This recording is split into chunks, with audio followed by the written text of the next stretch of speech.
যেদিন আজরাইল আসিবে সেদিন ভাঙবে না আর ঘুম।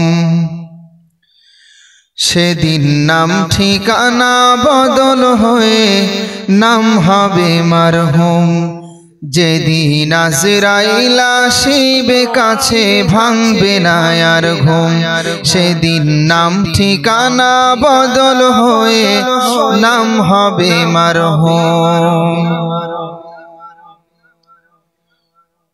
যেদিন আজরাইল আসিবে কাছে ভাঙবে না আর ঘুম।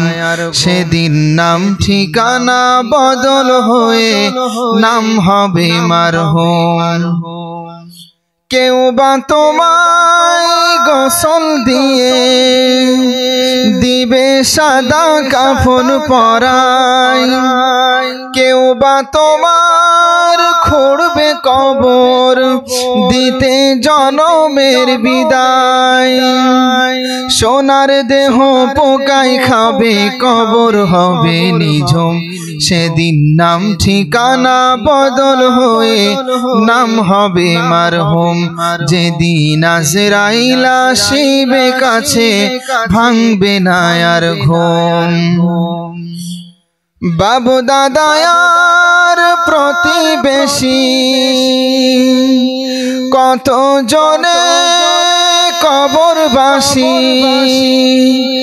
বাবু দাদায়ার প্রতিবেশী কত জনে কবরবাসী। তোমার আমার দম ফুরালে গলে ঝুলবে মরণ ফাঁসি। কার যে কখন আসবে মরণ কেউ তো সবাই বেমালুম। সেদিন নাম ঠিকানা বদল হয়ে নাম হবে মারহুম। যেদিন আজরাইল আসিবে কাছে ভাঙবে না আর ঘুম। আলহামদুলিল্লাহ। আপনারা সকলে কেমন আছেন? আপনাদের তো অনেকেরই ঘুম ঘুম ভাব। আপনারা ওই প্রতিবার 12টা 12:30টার সময় উঠিয়ে ঘুম ভাঙাতে বলেন। আরেকবার এসেছিলাম না আমি এখানে, মনে আছে? হ্যাঁ, গত বছর তার আগের বছর আমি মুর্শিদাবাদে গত কয়েকদিন আগে এসেছিলাম, বুঝলেন তো। নতুন জায়গায় এসেছি, আমাকে রাত 12টার দিকে উঠিয়েছে। উঠানোর পরে যখন আলোচনা শেষ করেছি তখন বলছে ভুল হয়ে গেল, আরো আগে উঠানোর দরকার ছিল। বাস্তবতার আলোকে যে সময় লোকজন থাকে, মনে করেন রাস্তাঘাটে ঘোরাঘুরি করছিল, এসেছিলাম, দেখলাম তো এমন সময় যদি দিতেন যে সময় লোকজন ছিল আশেপাশে অনেক, তাহলে আশা করি এই প্যান্ডেল ভরে যেত। আল কোরআনের একটা আকর্ষণ আছে, হাদিসের একটা আকর্ষণ আছে। যেহেতু আমি আলোচনা করছি বিভিন্ন জায়গাতে, আমি বিষয়টা উপলব্ধি করি, বুঝতে পারি। বুঝলেন কি বললাম? তো তারপরেও এটা আপনাদের নিয়ম, প্রধান বক্তা বানিয়েছেন, এখন লাস্টে দিতে হবে, দিয়েছেন। তো যারা এখানে আছেন, আমি বেশি সময় আলোচনা করব না, অল্প সময় আলোচনা করব, কিন্তু অনেক গুরুত্বপূর্ণ বিষয়ে আলোচনা করব। আপনারা থাকবেন তো আমার সাথে? কারা কারা থাকবেন না দেখি হাত তোলেন তো। ওই দেখেন 3 জন হাত তুলেছে। আপনারা থাকবেন না? থাকবেন তো হাত তুলছেন কেন? আর মানে এখন তো ঘুমের সময়, এই জন্য অনেকেই ভুল করবে।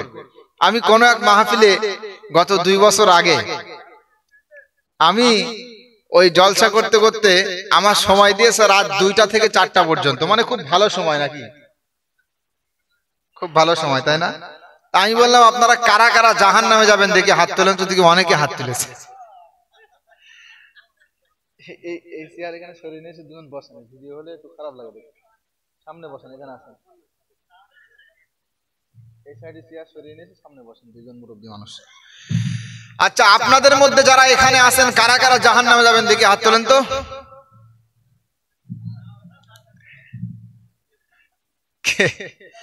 কেউ জাহান্নামে যাবে না, ঠিক না? সবাই জান্নাতে যেতে চায়। দেখেন, জান্নাতে আমরা সকলেই যেতে চাই, কিন্তু জান্নাতে যেতে গেলে যে আমলগুলো করতে হয় আমরা কিন্তু সেগুলো করার ক্ষেত্রে খুবই উদাসীন, ঠিক না ঠিক বলেন? এই জলসাতে যখন আমি ঢুকছিলাম, বাজারে যে পরিমাণে লোকজন ঘোরাঘুরি করছিল, তারা সকলেই যদি এখানে এসে বসতো, এই জায়গা খালি থাকতো। আপনাদের জন্য দুর্ভাগ্যতার পরিচয় বহন করে আপনাদের ক্ষেত্রে। আমরা অত দূর দূরান্ত থেকে আমরা এখানে কষ্ট করে এসেছি আলোচনা করার জন্য, আর এত বড় প্যান্ডেল, কিন্তু দেখেন অনেকটাই ফাঁকা, ঠিক না বলেন? হ্যাঁ, আমরা তো প্রতিনিয়তই রাত্রি জাগরণ করি, আমাদের তো কষ্ট হয়, কিন্তু আপনাদের তো বছরে একদিন বা 2 দিন হয়তো অনুষ্ঠান হয়, ঠিক না? একটু রাত জেগে কষ্ট করলে কি হয় বলেন তো? যাই হোক, আপনারা যারা আছেন যাবেন না। আমার আলোচনা আপনারা হয়তোবা 2 বছর আগেও শুনেছিলেন, যারা এখানে অনেকে আছেন হয়তোবা। আমি হাদিস এবং কোরআনের বাইরে কথা বলি না, যাতে করে আপনাদের জীবনে অপ্রত্যাশিত পরিবর্তন আসে, এই প্রত্যাশা নিয়ে আমি আলোচনা করি। এজন্য আমি আজকেও বলবো, আপনারা যারা আছেন থাকবেন ইনশাআল্লাহ, দেখবেন কাজে লাগবে। আল্লাহর কোরআন থেকে যেখানে আলোচনা করা হয়, প্রথমে একটি আয়াত আমি আপনাদেরকে স্মরণ করিয়ে দেই। আল্লাহর কোরআন থেকে যেখানে আলোচনা করা হয়, রাসূল সাল্লাল্লাহু আলাইহি ওয়াসাল্লামের হাদিসের কথা যেখানে বলা হয়, সেখানে 2টা হক আদায় করতে হয়। কয়টা হক বলেন? 2টা হক। একটা হলো চুপ থাকা, আর একটা মনোযোগ সহকারে শ্রবণ করা। চুপ থাকতে হবে আর মনোযোগ দিয়ে শ্রবণ করতে হবে, ঘুমালে কিন্তু হবে না। এই 2টা হক যদি আদায় করেন, আল্লাহ পাক রহমত নাজিল করবে। বলেন সুবহানাল্লাহ।